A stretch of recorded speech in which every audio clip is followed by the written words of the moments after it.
मैं हूँ श्री भगवान का और मेरे श्री भगवान अनुभव ये करते रहो, तज अब ममता अभिमान। राधे मेरी स्वामिनी, मैं राधे को दास, जन्म जन्म मोहि दीजिए श्री वृंदावन को वास। हरि ओम नमोस्तु परमात्मने नमः। श्री गोविंदाय नमो नमः। श्री गुरु चरण कमलेभ्यो नमः। महात्माभ्यो नमः। सर्वेभ्यो नमो नमः। परम दयालु परम कृपालु पतित पावन दीनानाथ भगवान के पावन चरणों में मेरा सादर प्रणाम। भगवान को प्राप्त सभी अनन्य महापुरुषों के चरणों में मेरा प्रणाम। परम पूज्य गुरुदेव के चरणों में मेरा प्रणाम। आप सभी हरि भक्तों के चरणों में मेरा प्रणाम। मेरे में ऐसी योग्यता तो है नहीं कि मैं आपको सत्संग के विषय में कुछ भी सुना सकूं, लेकिन भगवान की कृपा से, संतों की कृपा से और आप सब लोगों के आशीर्वाद से जो कुछ भी सुनने को मिला, सीखने को मिला, वो मैं आपको सुनाने का प्रयास कर रही हूँ। सभी ध्यान से सुनो। संत कहते हैं कि त्रेता युग में, सत्य युग में और द्वापर युग में ना जाने कितने कितने यज्ञ साधना, अनुष्ठान, योग साधना करनी पड़ती थी, तब जाकर के भगवान की प्राप्ति होती थी।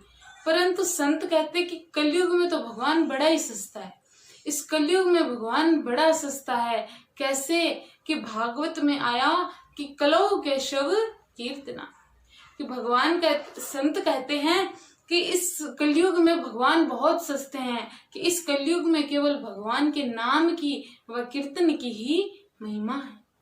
कैसे कि भगवान का होकर के भगवान के नाम का जप करो।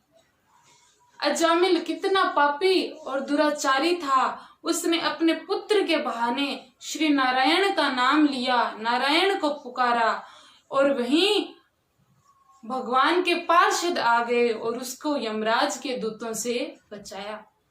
तो सोचो, उसने तो अपने पुत्र का नाम पुकारा, अपने पुत्र का नाम नारायण था, उसने तो अपने पुत्र का नाम पुकारा और वहीं भगवान ने अपने पार्षद भेज दिए।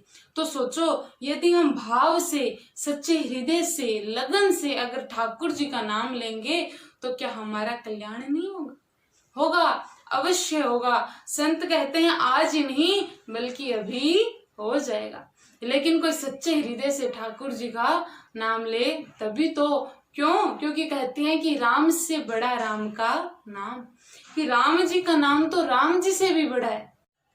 तो इसी विषय में मैं आपको एक कथा सुनाती हूँ। एक बार क्या हुआ, जब श्री राम और रावण का युद्ध होने वाला था तो समुद्र पे पुल बन रहा था। तो हनुमान जी पत्थर की शिला पे श्री राम नाम लिख के नल नील को दे रहे थे और वो शिला नल नील समुद्र में डालते जा रहे थे, पत्थर तिरते जा रहे थे और पुल बनता जा रहा था। तब राम जी ने देखा कि मेरे नाम में जब इतनी शक्ति, तो भला मुझ में कितनी शक्ति होगी।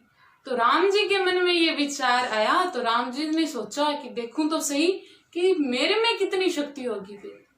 तब राम जी ने क्या किया, एकांत में गए और एक बड़ी शिला ली और वो पत्थर जो था समुद्र में डाला। समुद्र में डाला तो क्या हुआ कि जो पत्थर था वो समुद्र में डूब गया। राम जी ने देखा, राम जी को आश्चर्य हुआ कि जब मैंने समुद्र में पत्थर डाला तो वो डूब गया और वही पत्थर जब नल और नील डाल रहे थे तो वो पत्थर तर गया। भला ऐसा क्यों? तो राम जी ने क्या किया, पहले इधर देखा उधर देखा कि किसी ने देखा तो नहीं, लेकिन फिर जैसे ही पीछे मुड़े तो कौन थे? हनुमान जी। हनुमान जी खड़े। तो बोले, हे हनुमंत, तुम यहाँ? कि हाँ प्रभु। कि तुमने कुछ देखा तो नहीं?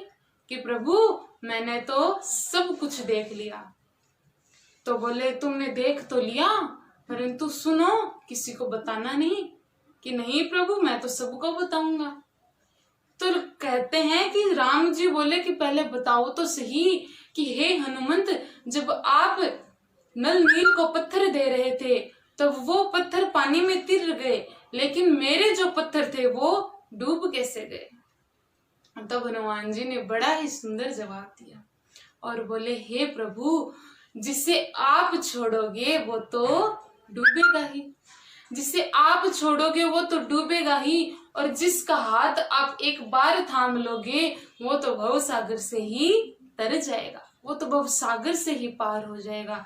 तो कहने का भाव क्या है कि राम का नाम तो राम जी से भी बड़ा, इसलिए भगवान का होकर के भगवान का नाम लो सच्चे हृदय से। अपने को एक फॉर्मेलिटी नहीं करनी। कहते हैं ना कि भाव कुभाव अनक हालसू, नाम जपत मंगल सिद्धसू। ऐसे तो भगवान का नाम कैसे भी लो कल्याण ही करता है। आलस मिलो, नींद मिलो, सोते जागते कैसे भाव या कुभाव से कैसे भी लो कल्याण करेगा। परंतु हमें फॉर्मेलिटी नहीं करनी, हमें सच्चे हृदय से भगवान को पुकारना है कि हे नाथ, हे मेरे नाथ, मैं आपको भूलू नहीं।